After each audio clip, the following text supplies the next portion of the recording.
There's a passage in the Bible that says, always be joyful. It's 1 Thessalonians 5:16. Always be joyful. Always.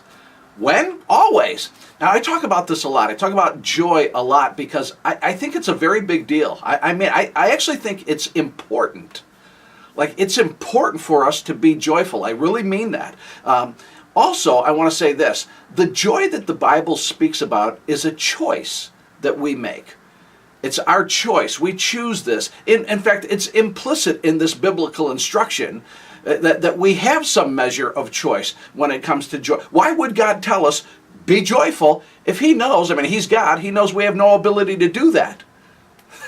That'd be a cruel joke by God. Imagine God saying, hey, you people, you need to go be something. You got to be a certain thing.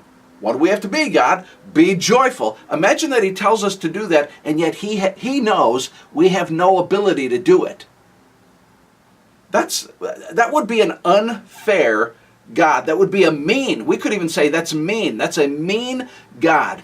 Hey, friends, here's a key reality of life. You probably already know this, but let's just say it anyhow. For the most part, I know people can come up with exceptions here and there, but for the most part, we choose how we respond to what happens in life. We choose.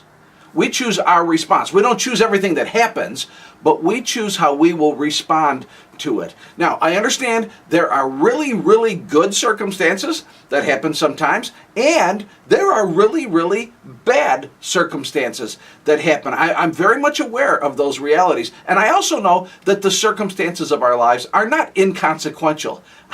I know that, but it's still true. It's true nevertheless that in general, what happens is this. We make a choice. We choose to be joyful or to be unjoyful. We choose. You've noticed this as you live your life, right? Of course you have. Yeah. Have you ever seen that some people you know, tend to be miserable almost all the time? Right? Yeah.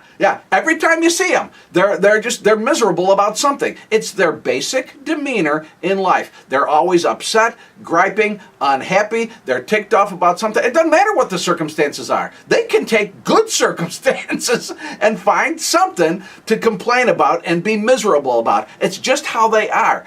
On the other hand, there are people we know who tend to be, for the most part, they tend to be joyful and upbeat and optimistic, even in the face of difficult circumstances.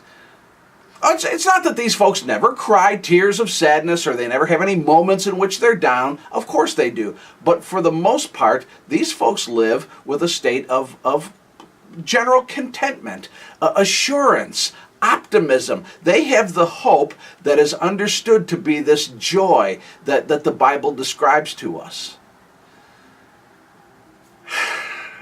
I want to be joyful. Don't you? Isn't that what you would prefer? Yeah. Well, I'll say it again. We choose how we respond. We choose joy.